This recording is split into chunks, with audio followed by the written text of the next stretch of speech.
No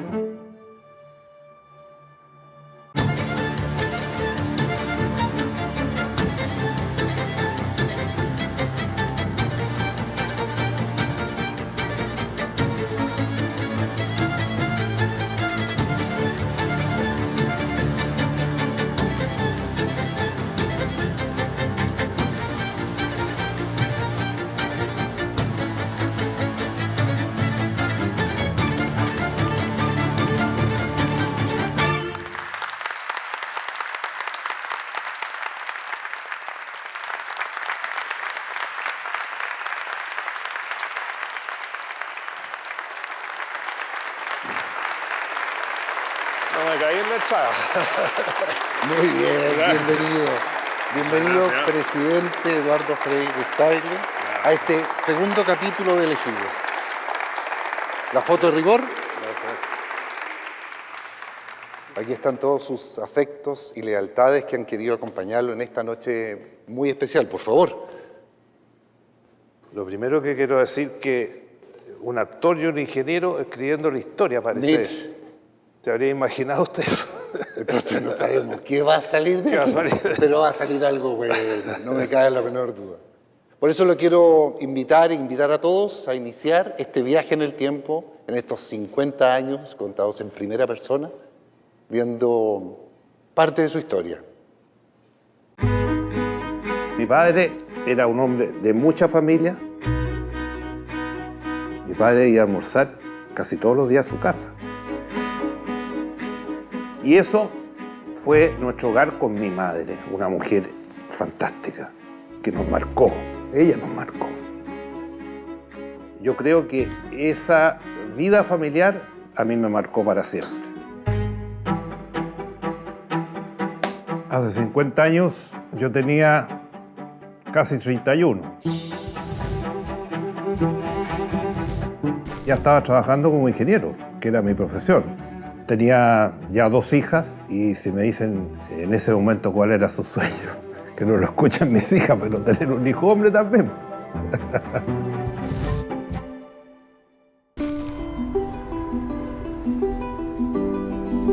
Una época difícil de este país. Nosotros como pareja pensábamos formar una familia, construir una familia como haya sido nuestra vida familiar en cada una de nuestras familias. Yo con mis padres, ella con sus padres. Construir una familia y proyectarnos en el trabajo profesional en ese momento era lo más importante.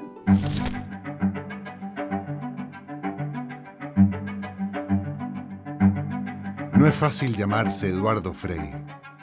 No es fácil cargar con la historia de un padre presidente. Pero también es innegable la premisa de que cada quien escribe su propia historia.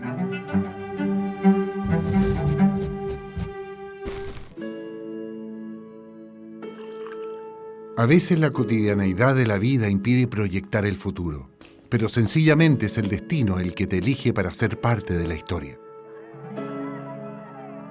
Por ese entonces, Eduardo mira la política de reojo.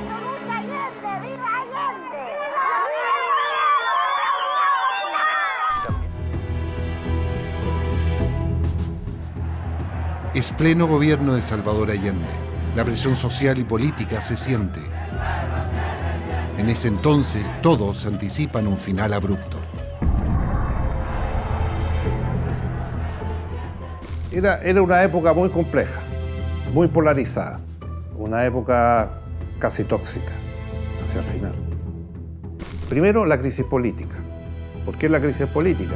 Porque una parte importante del gobierno de la Unidad Popular y los partidos que formaban esa coalición querían la revolución, querían la dictadura del proletariado. En esa época había una crisis económica brutal.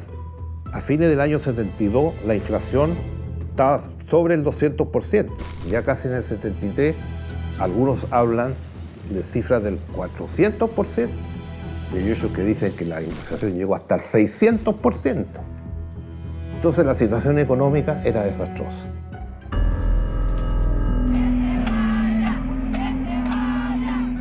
El gran responsable de la crisis fue el gobierno y los partidos de la Unidad Popular. Entonces en las calles la confrontación era unos para derribar el gobierno y otros para aplastar la oposición. Su padre, Eduardo Frei Montalva, uno de los pilares de la democracia cristiana, es un referente político de la época. Es el último gobernante antes de Allende y pocos meses previos al golpe asume la presidencia del Senado en medio de fuertes tensiones.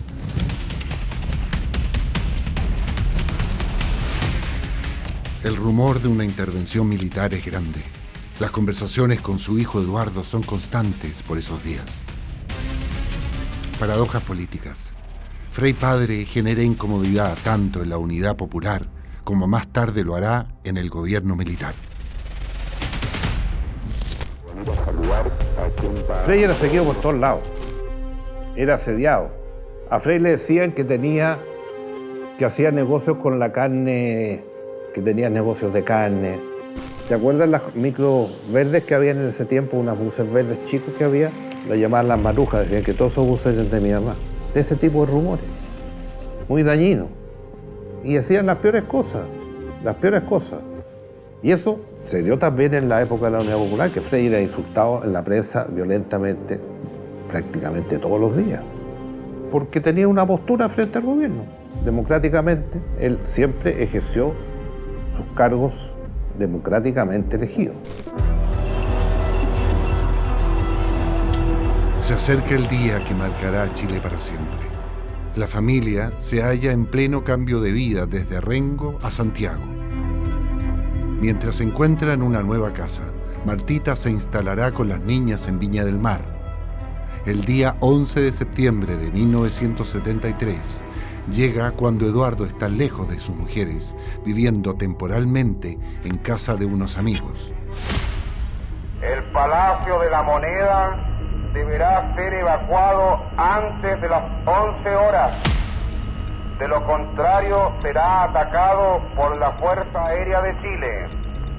Lo primero que vimos en la mañana fue la pasada de los estábamos cerca de aquí hacia arriba, digamos, hacia la cordillera, y pasaron los aviones disparando sobre Tomás Moro. Misión en Tomás Moro terminada. Eso fue la primera señal que tuvimos. Vimos los aviones, como pasaba. Ya, bueno, estábamos desde temprano con la radio. El ultimátum de las Fuerzas Armadas está siendo cumplido en estos instantes.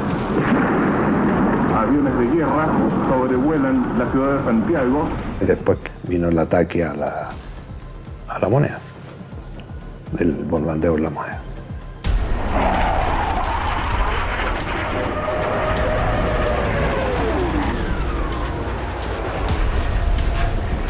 Nuevamente los Fokker Hunter lanzando sus cohetes hacia el Palacio Presidencial.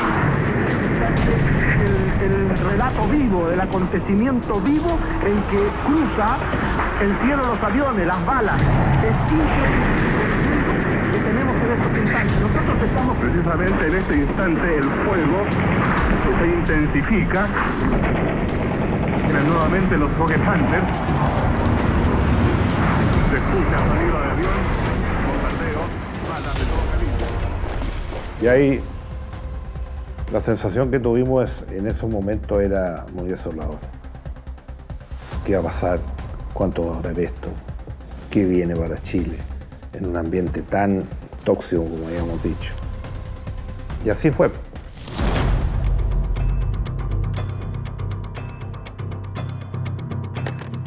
Los llamados a Martita son infructuosos. El caos es evidente y las comunicaciones están totalmente cortadas. Santiago y regiones son copados por la fuerza militar. Después en la tarde ya, cuando ya se supo ya que el resultado, después del bombardeo, el ataque a la Moneda, y ahí estábamos más preocupados que nunca, porque ¿qué viene ahora? ¿Qué viene ahora? ¿Qué va a pasar? ¿Cuál va a ser el resultado de esto? Una sensación de soledad,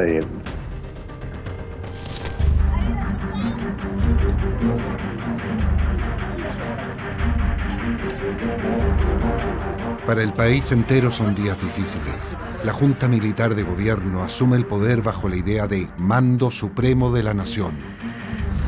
Una voz y un personaje encapsula el poder.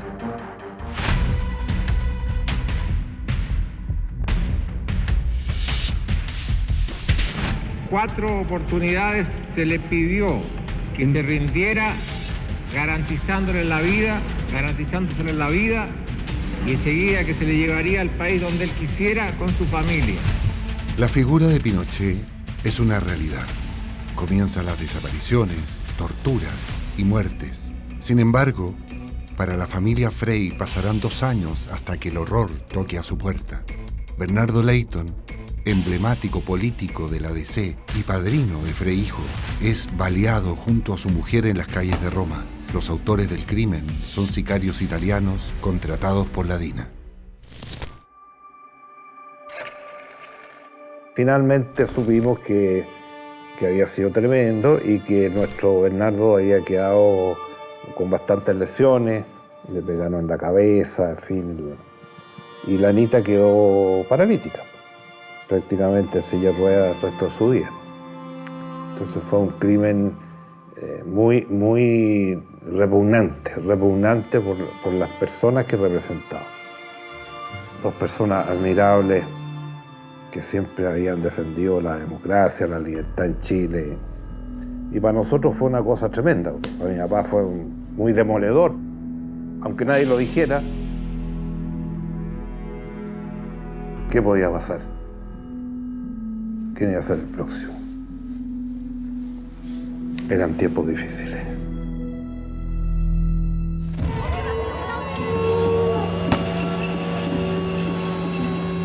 La familia Frey se torna una opositora a la dictadura. Eduardo en esa época no es un actor político, pero sí observa el despliegue de su padre. También es testigo del fraude electoral de la Consulta Nacional del 78 para apoyar al régimen y de las irregularidades del plebiscito del 80 para aprobar una nueva constitución. Una fuerte lucha comienza a gestarse.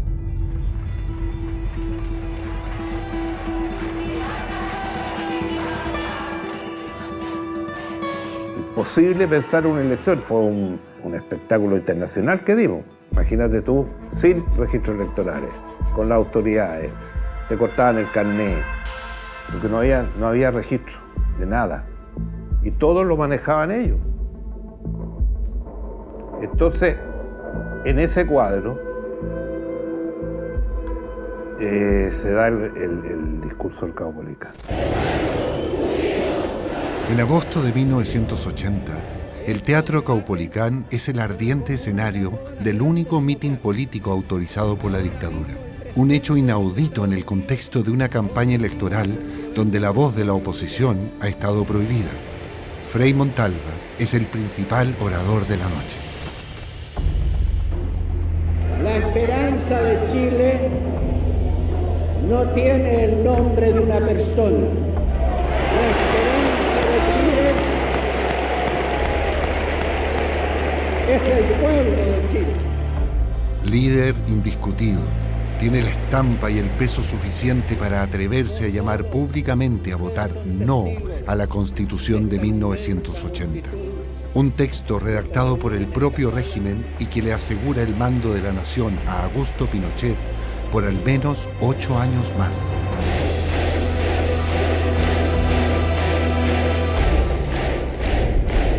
Pienso que sería extremadamente útil e ilustrativo un debate directo con el jefe del Estado.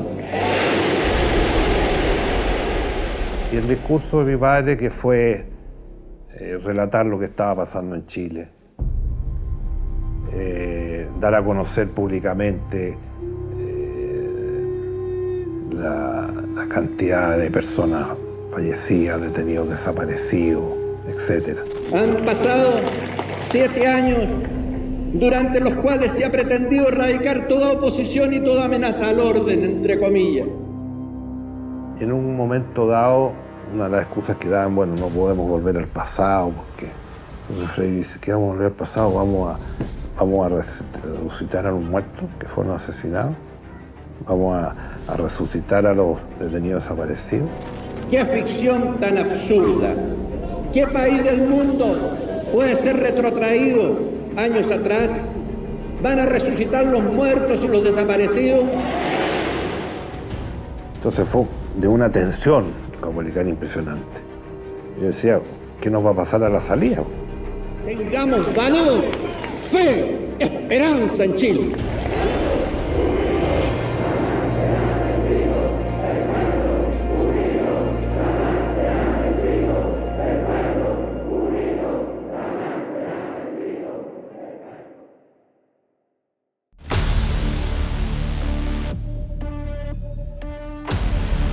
Como era de esperarse, el triunfo del apruebo es abrumador.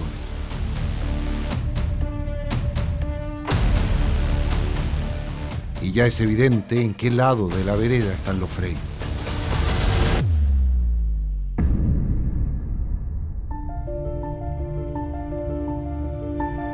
El estado de salud del expresidente Eduardo Frei Montalva, internado desde hace 43 días aquí en la unidad de tratamiento intensivo de la Clínica Santa María, llegó a extremo grave al promediar esta mañana.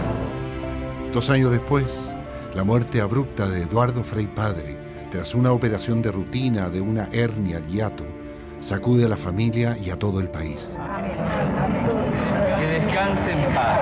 Amén. Que su alma y las almas de todos los fieles difuntos, por la misericordia de Dios, descansen en paz. Amén.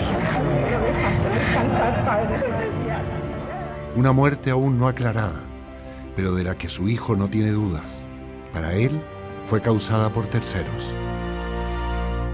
Mi convicción, a esta altura, después de todo lo que he visto, de todas las investigaciones, de todo lo que leí, de todas las conversaciones que tuve con los médicos, todas las conversaciones que tuve con Mencho Madrid, yo estoy convencido que a él le inyectaron elementos en pequeñas y pequeñísimas cantidades para que no se pudiera detectar, elementos para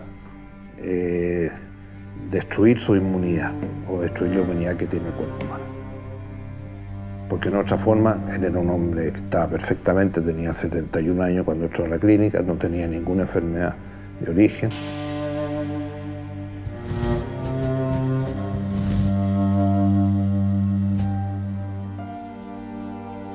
Hemos caminado largo en Es el fin de semana del velorio de Frei Montalva. Miles de personas en la Plaza de Armas quieren entrar a darle el último adiós al expresidente. Pero dentro de la catedral se desarrolla una historia que muy pocos conocen. La Junta Militar quiere hacer un funeral de Estado y la familia se resiste.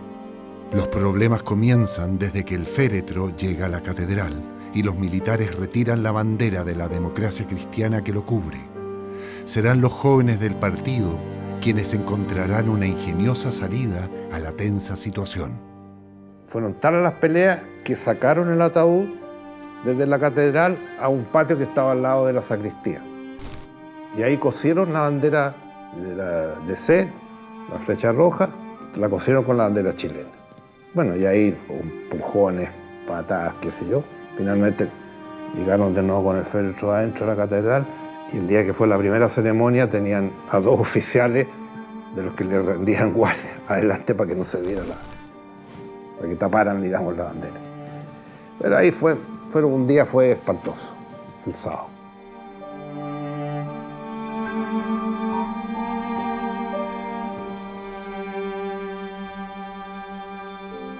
Contradecir los deseos del régimen es imposible, y aún no hay claridad de cómo será el funeral.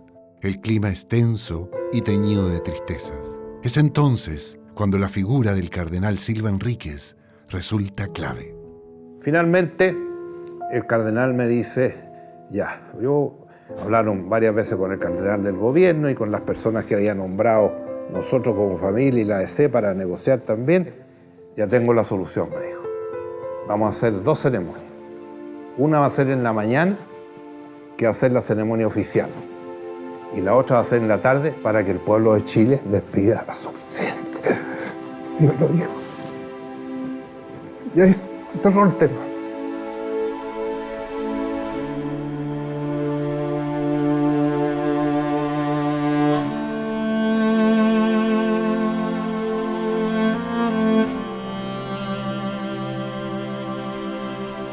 muchas personas que dijeron que vaya solamente la gente del gobierno, nadie más.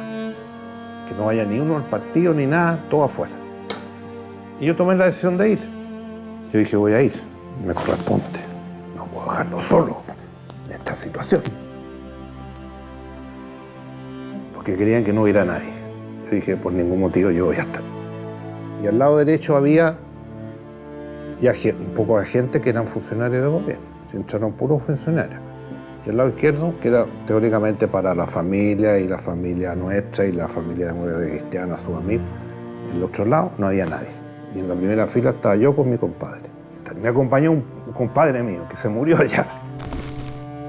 Cuando empiezan a llegar los 4 miembros de la Junta, la gritería y los insultos eran espantosos, las piedras.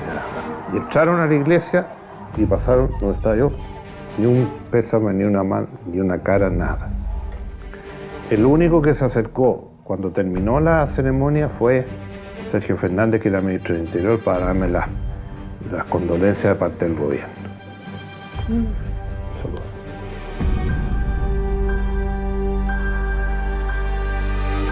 La mayoría de la gente que había venido al gobierno se fue por el lado, porque ya habían sido insultados y gritoneados por toda la plaza que gritaba asesino. Entonces empezaron a salir por el lado, ¿no? Y cuando se abren las puertas, salgo yo con mi compadre y ahí la plaza se derrumbó. Gritaría, pero minutos de minutos que yo estuve en la plaza, mirando a la gente.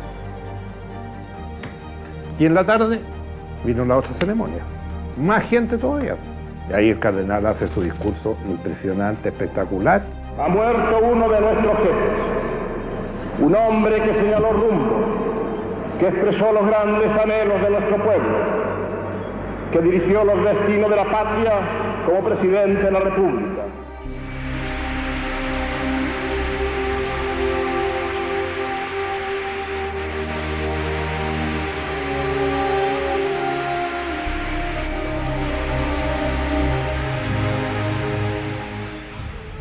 Todos los presidentes cuando mueren le ponen cureña.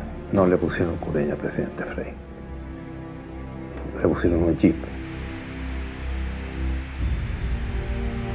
Así tuvimos que irnos caminando y no hubo 1 milímetro cuadrado desde la puerta de la catedral hasta la tumba de mi papá que no había gente. Millones de personas, miles, cientos de miles, por todos lados.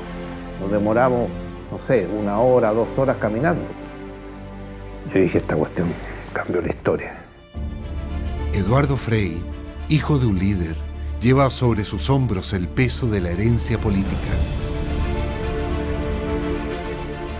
El destino empieza a fraguar una nueva misión en su vida. Después de todo el proceso de la muerte de mi padre, ahí yo me fui acercando más al cardenal. Él se hizo muy amigo de mi familia. Y él en varias oportunidades me dijo, yo creo que tú tienes una responsabilidad con Chile, tienes una responsabilidad que has heredado y tienes que dar la lucha. Este país no puede seguir en esta situación, tiene que cambiar esto. Eduardo Frei deja su trabajo de ingeniero y se involucra a tiempo completo en el Comité Pro Elecciones Libres. Comienza una suerte de peregrinación por todo el país para vencer al peor enemigo de todos, el miedo de la gente. Y la primera tarea era convencer a la gente que se inscribiera, porque nadie quería inscribirse. Todos decían, nos van a robar igual que el 78, igual que el 80. Y el gobierno dijo, iban a abrir los registros electorales y todo, pero la gente no quería inscribirse. Así que ocupábamos los gimnasios, las casas de la gente, colegios, los salesianos, en todas partes. El cardenal era salesiano, así que llamaba a sus pares en regiones y ahí hacíamos las actividades. Y poco a poco fue tomando ritmo esto. Entonces yo recorrí el país convenciendo a la gente que se inscribiera para poder votar. Porque siempre dijimos, si podemos inscribir a la mayoría de los chilenos, y lo que vemos en las calles, lo que vemos en las regiones, lo que vemos en todas partes, puede haber una reacción como la que hubo.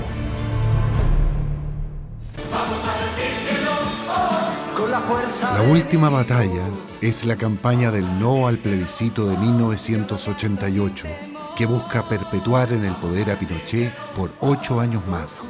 La misión es convencer a la gente y provocar el cambio, con la certeza de que Chile debe reescribir su historia con tinta propia.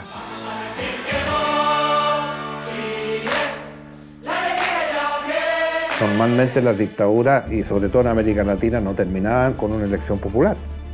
Terminaban de otras maneras. Ya lo sabemos ya. No. Sí. No. Por eso que fue una gesta muy impresionante, con mucho miedo a la gente al principio, pero en la medida que se iba sumando, porque aquí la clave era los que se iban a inscribir. Porque si lográbamos inscribir al 80, al 90% del padrón, podíamos ganar. Y eso fue lo que pasó.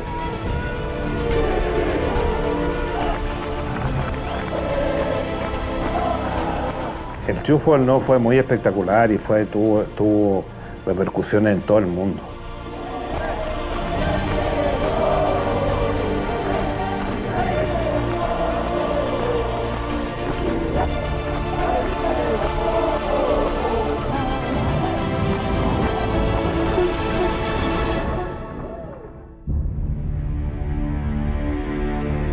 No era fácil llamarse Eduardo Frei, pero en la lucha por la libertad encuentra su propio camino y se convierte en un protagonista de su tiempo. Medio siglo después del golpe de Estado, el legado de su padre y los dolores vividos le dejan su aprendizaje más valioso, la necesidad de cuidar la democracia como la joya más preciada. Creo que al final ese recuerdo nos marcó la vida. Pensando en Chile, aquí algún día tenemos que encontrar un camino. Aquí no podemos seguir como estamos hoy día muchas veces descalificándonos unos a otros, no respetando al adversario, no respetando las instituciones. Hay que cuidar las instituciones. Si los países que no tienen instituciones se caen a pedazos. Entonces, no tratemos de imponer una verdad, cuidemos el país.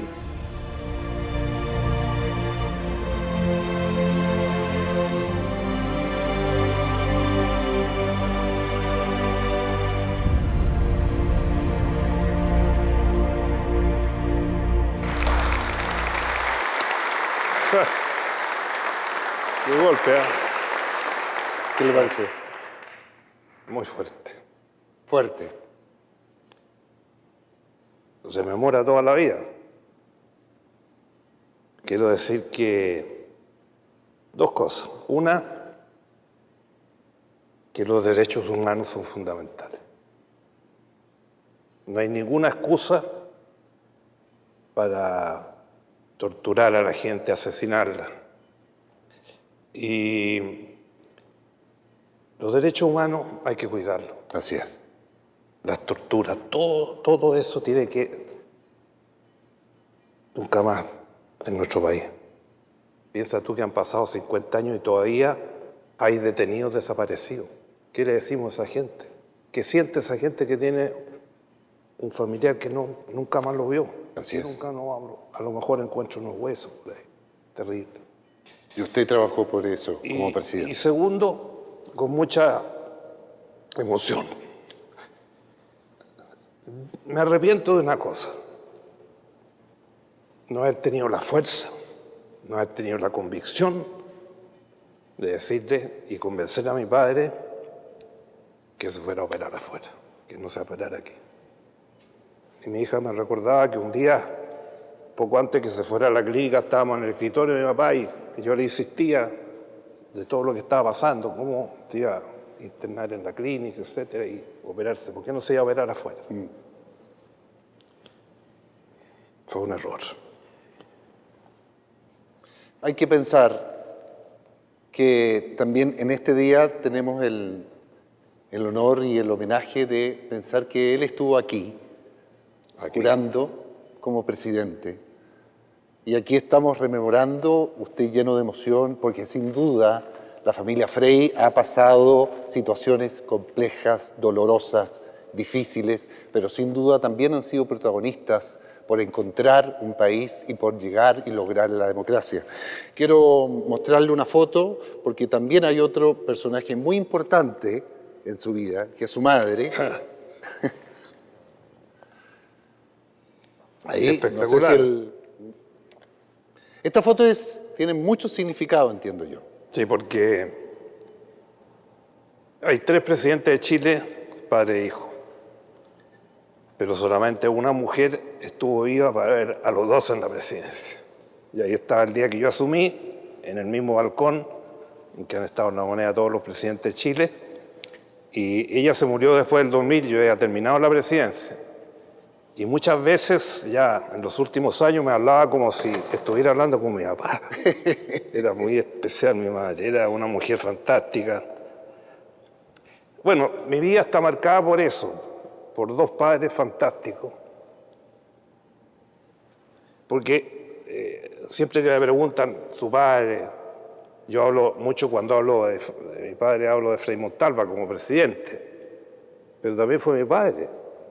Yo viví con ellos 40 años, o más de 40. Entonces, ellos me enseñaron lo que es la vida, me enseñaron a caminar, me enseñaron a construir, me enseñaron a formar familia, me enseñaron a la política.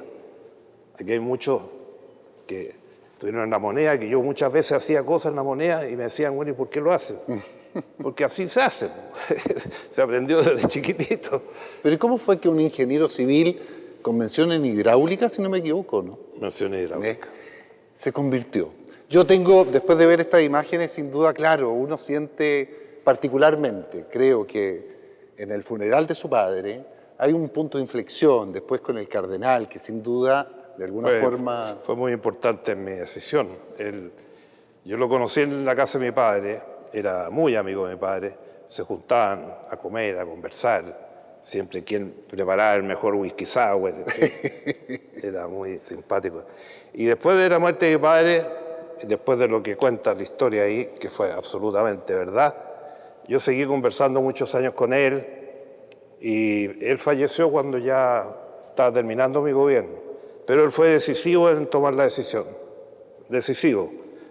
Y se lo agradezco mucho porque me permitió dedicar casi 40 años de mi vida al servicio público que llevo hasta el momento. Así es. La única que no está muy contenta es mi señora, porque ella se casó con un ingeniero y cuando llevábamos 20 años casados, yo me transformé en un servidor público, en un político de este país, llegué a la presidencia, así que se tuvo que cambiar de switch.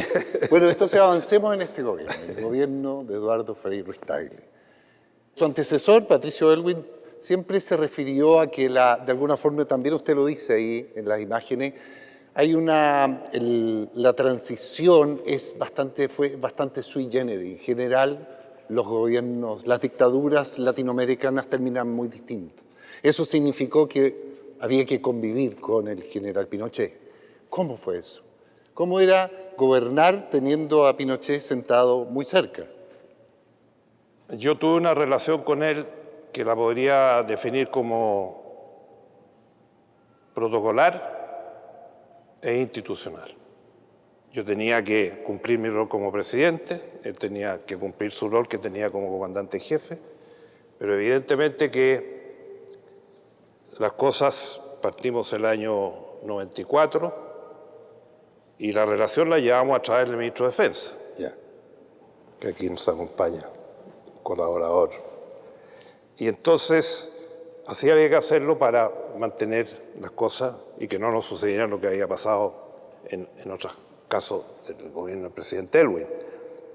Entonces, la cosa se llevó relativamente tranquila, pero duró poco, porque yo asumí el marzo del 94. Sí. Y en mayo del 95, la Corte Suprema, cosa que nadie esperaba que con esa rapidez lo hubiera hecho, condena al general Contreras, a Espinosa y a Fernández Lario a la cárcel. Llevaba un poco más de un mes, un año de gobierno. Y lo que dije yo desde el primer día, esta decisión de la Corte Suprema se tiene que cumplir. Así es. ¿Y qué hicimos? Construimos Punta Peuco. Así es. Porque en todas las dictaduras del mundo, Y todas las situaciones de esta envergadura implican que tú no puedes. Gente que ha estado vinculada a esas atrocidades van a ir a una cárcel común porque sencillamente ya sabemos lo que le pasa. Exacto. Y quién es el responsable en este país, el presidente. Así es. Y por eso se hace Puntepeuco.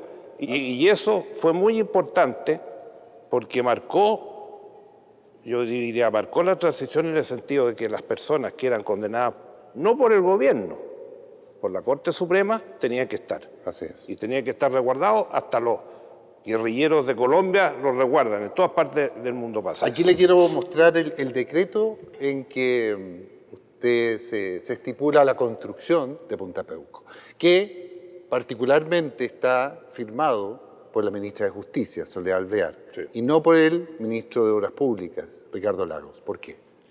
Bueno, porque él le puso obstrucciones problemas de conciencia, dijo. Ahora, él era ministro de Obras Públicas Sí. y todos sabíamos que iba a ser el posible candidato después al término del gobierno y él dijo que renunciaba y se aceptaba esa renuncia y se deshacía el gobierno, se deshacía la coalición. Mejor. Entonces, en ese momento tomamos la decisión, mandamos un proyecto al Congreso, el Congreso lo aprobó, se terminó Puntepeuco. ¿Y qué ha pasado desde el día que entró Contreras a Puntepeuco? Han pasado decenas, centenares de militares procesados por la justicia como nunca ha pasado en América Latina. Ningún jefe de la policía política de ningún país de América y casi diría del mundo han estado presos. Y ahí hubo un picnic en Puntepeuco que decían, aquí en este país a los héroes hay que ponerlos en monumentos y no traerlos a una cárcel. Pero ahí pasaron cientos y decenas. Y eso fue un hecho fundamental en que como presidente de la República tenía que tomar la decisión y lo hice. Y estoy convencido que como en ninguna parte del mundo han pasado cientos de oficiales que violaron los derechos humanos y a lo mejor otros que van a pasar. Y además sigue vigente. Para eso también hicimos la reforma procesal penal. Como lo dije el día que la proclamé, lo hizo un ingeniero y una mujer, que era muy excepcional, Soledad Alvear. Después de 100 años de discutir la reforma procesal penal. Pero lo más importante, fuera la Fiscalía y todo lo que conocemos hoy día, es que cambiamos la Corte Suprema. Porque Pinochet antes de irse cambió y dejó a casi todos los ministros. Y la ley que aprobamos por amplia mayoría en el Congreso estableció que había 14, subíamos a 21 los ministros de la Corte Suprema, Sí. que no eran de la carrera judicial, que estaba todo regulado como entraba, y segundo, que a los 75 años tenían que jubilarse. Y por eso que a partir del 99-2000 comienza la nueva Corte Suprema que comienza a resolver los temas de derechos humanos que nunca se habían resuelto. Y eso fue fundamental también en la consolidación democrática. Ya que volvió a nombrar a Pinochet, retomemos. ¿Qué era peor? ¿Tener a Pinochet como comandante en jefe o como senador vitalicio o senador designado? La verdad es que yo no tuve esa situación. Ya, pero su vínculo con él como senador... Ahí en el Senado no estuvo y porque él estaba procesado. Sí, claro. Cuando él vuelve, a los pocos meses, 3, 4 meses, la Corte Suprema está desaforado por un juicio del juez Guzmán por la caravana de la muerte y violación a los derechos humanos. Vuelve de dónde? Y por lo tanto, de Londres. Y por lo tanto ahí comienza esa situación que sigue avanzando en la Corte Suprema y en enero del 2001 ya lo condenan por los mismos delitos y ahí esa condena es muy fuerte y ahí ya estaba con arresto domiciliario y por su problema de salud como estaba y termina todo eso el año 2000, ese mismo año 2001 en 5 o 6 meses después. Si usted lee el fallo, se habla solamente de los temas de salud. Yo siempre sostuve que lo que estábamos haciendo era un principio universal, la territorialidad de la justicia. Así es. Nadie puede renunciar a su justicia si no es a través de un tratado internacional. Y ese tratado internacional no existía y por lo tanto nosotros dijimos, tiene que volver a Chile para ser juzgado en las Cortes chilenas. Escuchemos lo que dijo. Eso es lo importante. Siempre he pensado que es más beneficioso para el país que regrese a Chile durante mi mandato. Y con este propósito, el gobierno ha usado y seguirá usando los caminos políticos, jurídicos y humanitarios. Y eso que usted está viendo ahí es un acto provocativo, es un acto que no corresponde, porque él salió y en definitiva llegó a Chile porque se aceptó la doctrina que definimos desde el primer día. Desde el primer día cuando estaba yo en Oporto definimos lo que íbamos a hacer. Por eso digo, es una provocación lo que hicieron y se los dije a los comandantes jefes en la noche anterior. Ah, sí, pero ¿a usted le sorprendió esa imagen? ¿La llegada? Sí. Sí. La llegada con, poniéndose claro, de porque él pie. iba a llegar en la noche. Ya. Y porque él salió de su casa en Londres en ambulancia, Sí. por su salud. O sea, y miren lo que pasó acá. Y le voy a contar otra cosa. Cuando lo detienen en Londres, ¿Ya? yo estaba en Oporto, en la cumbre de Iberoamericana Oporto. Y a las 8 de la mañana llega el jefe de protocolo y me dice, lo están esperando en la sede de la conferencia, porque estábamos en conferencia iberoamericana, lo está esperando el rey de España con el señor Fidel Castro. Y le piden que por favor vaya a explicarles qué está pasando. Bueno, me levanté, yo me había acostado 2 horas antes, y llego al reunión, aparece el rey Juan Carlos, y atrás Fidel Castro me dice, ¿pero qué está pasando? Yo nunca más voy a poder salir de Cuba. Nunca más en mi vida voy a poder salir de Cuba. Estaba desesperado. Así se escribe la historia.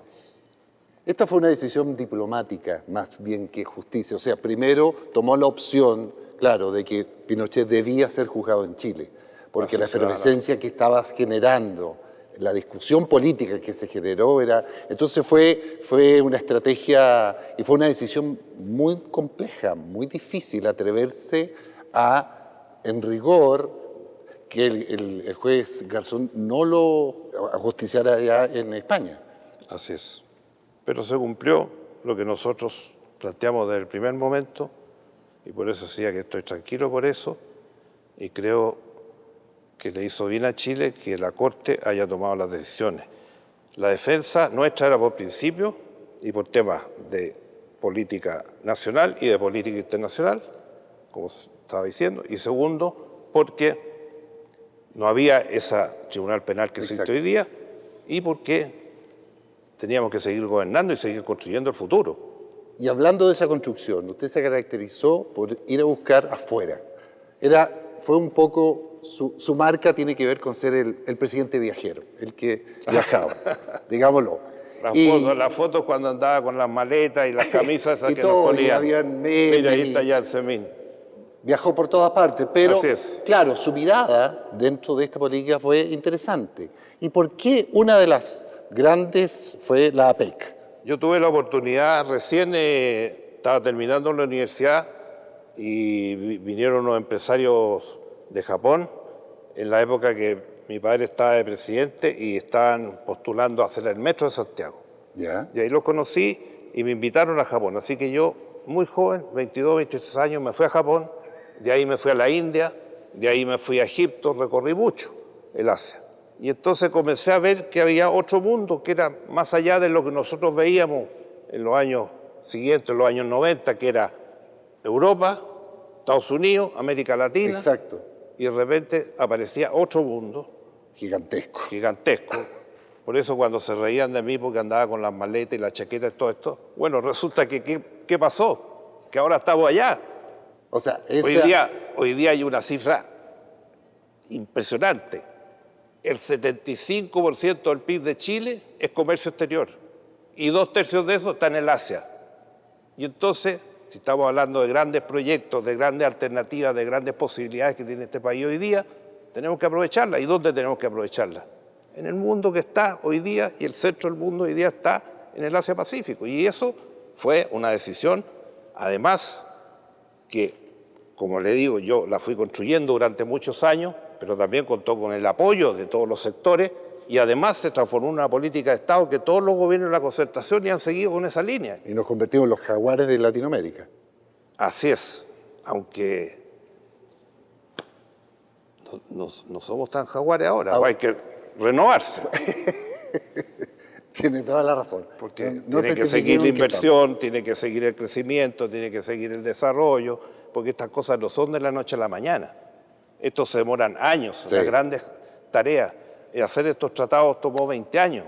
Ahora lo hemos renovado todo. El año pasado no querían renovar el tratado con la Unión Europea y ahora el presidente fue y lo aceptó y dijo que estaba muy bien. Es importante la relación exterior.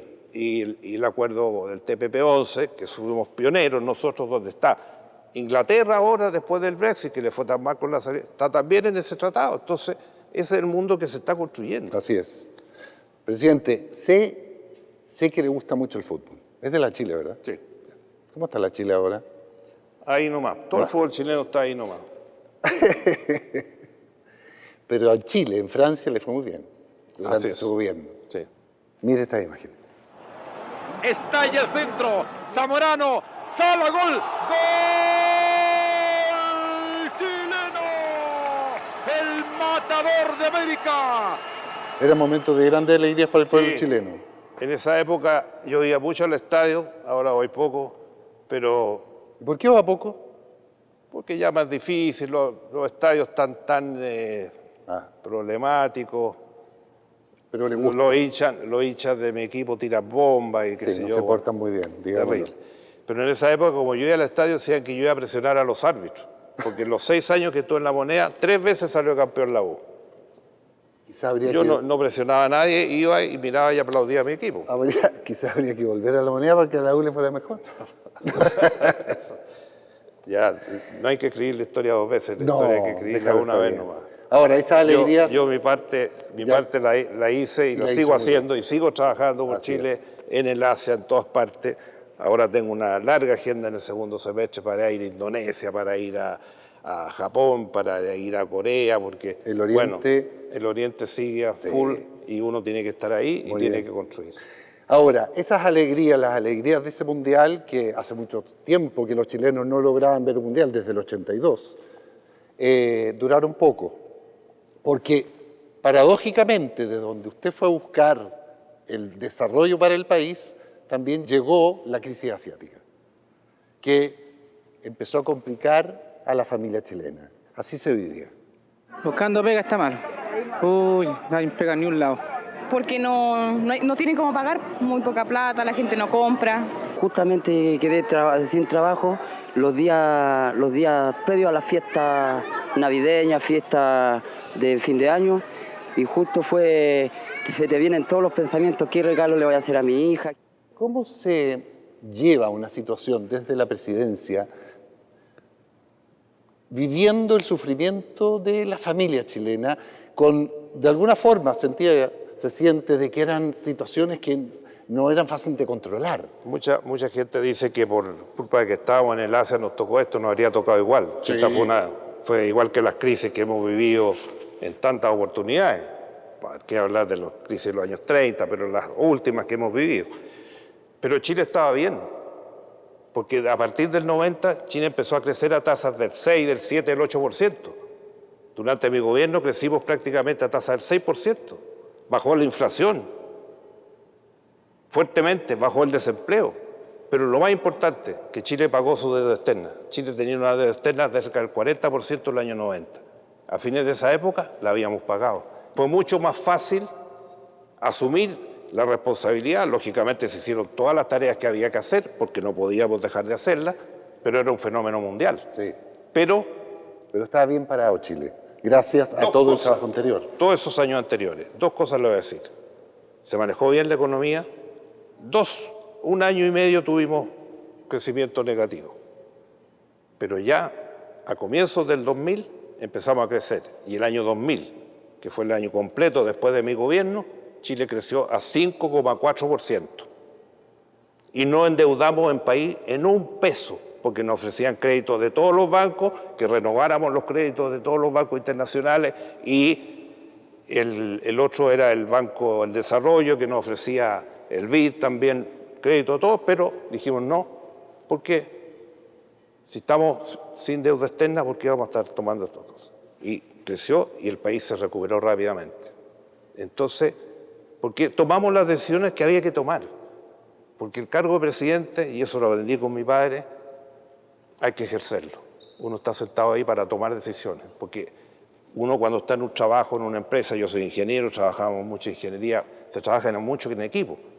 En la política igual uno conversaba, pero llega un momento que tú miras para atrás y ¿quién estaba más atrás para preguntarle o para que tome? No, está uno y tiene que tomarla.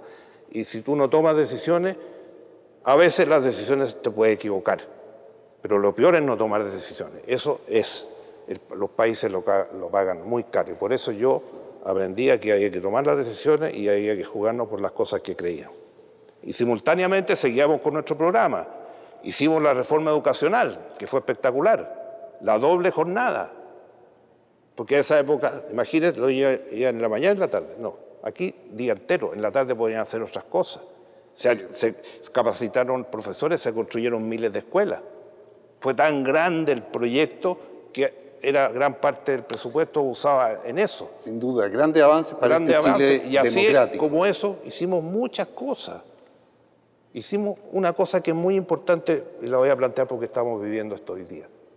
Yo en marzo asumí y creé inmediatamente la Comisión de Ética Pública.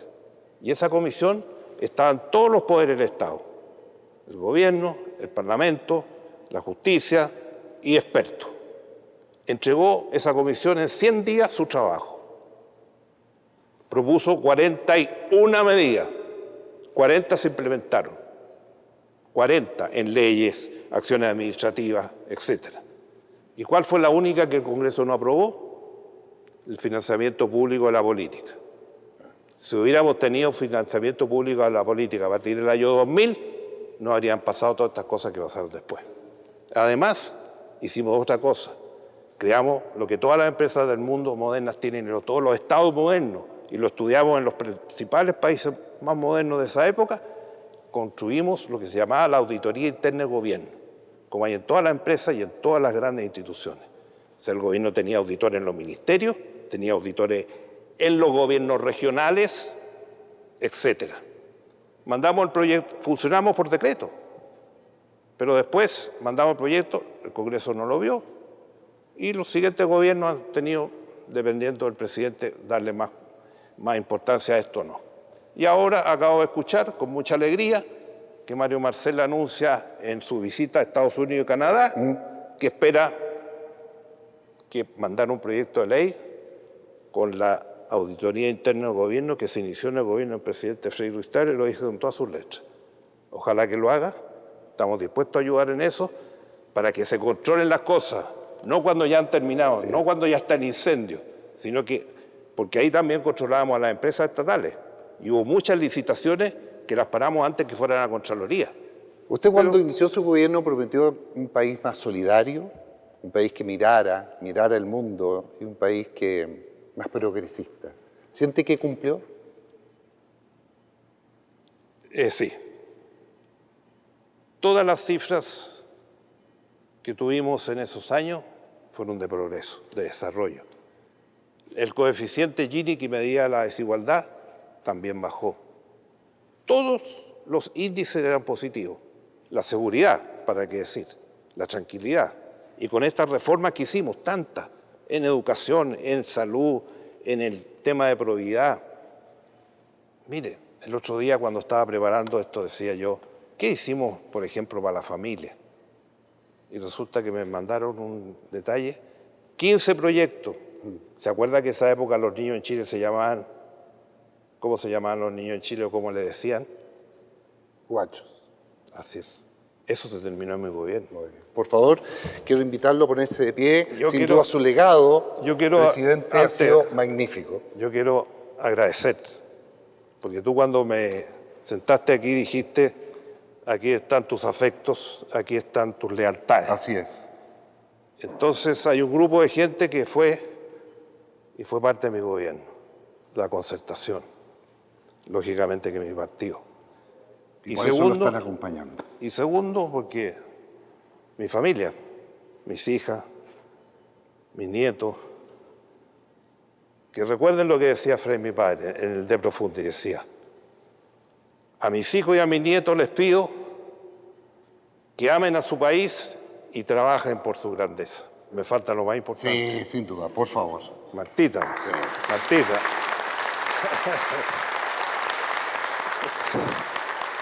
Como te dije, yo le dije a ella que se casaba con un ingeniero y le cambié el libreto.